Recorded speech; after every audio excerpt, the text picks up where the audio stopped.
Well, my name is Steve Caffaretta, and this is my wife, Wilda, and this is the Caffaretta Family Forest in our Deerhorn property. It's near Walterville, Oregon. It's about 79 acres in size. This is a property that did not receive very much love for a long time. It was owned by lots of different people. We bought it in 2009, our first tree farm. The roads were all completely brushed in, and we had acres of blackberry and naturals that seeded in, and lots of hardwood. We made 5 objectives for the tree farm. Okay, so the first one is just to really practice sustainable forestry, to have a good, healthy forest. The second one is wildlife, that we want to have good wildlife habitat. Small business, we've always wanted a small business together.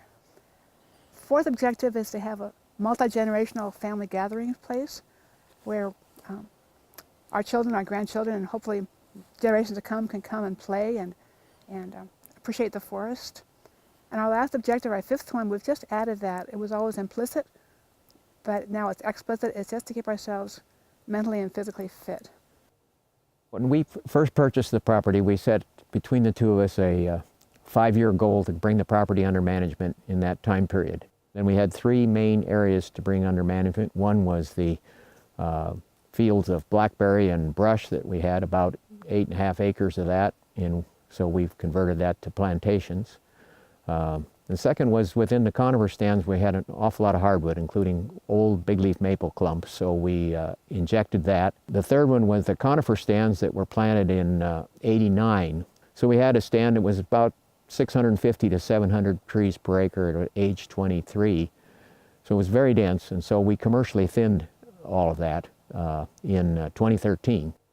The property butts right on the McKenzie. It doesn't hit the McKenzie River, but it is a short distance from the edge of the property straight down the hill into the river, and so we're very careful about that. We've put some rock in places to make sure there's no sediment of any kind.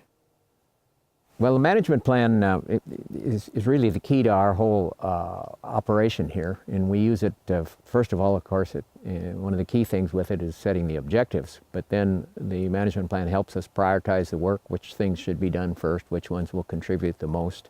We use it to track all of the activities, so there's a record of what we've accomplished. It measures the progress towards the goals. And we also have a poetry section on the management plan because our family writes poetry, so there's a whole section of the poetry written that's been inspired by the property. As far as educational opportunities go, we've done a lot of tours for lots of different kinds of groups here, and 2 that really stand out in my mind are, we have the University of Oregon graduate geography students out here, and they knew nothing about forestry, it turned out. So we had a lot of fun showing them what it was to manage a forest. And the other one that stands out in my mind was the WowNet tour. That's the Women Owning Woodlands tour. We had talking about how to write a management plan and what it looks like on the ground when you have a management plan.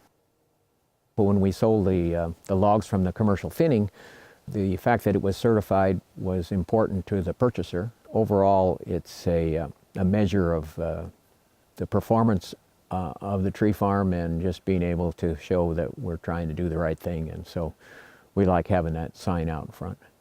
Owning the forest property has really changed our lives. It's changed our whole focus and our family's focus. You know, Steve and I are heart and soul into this property.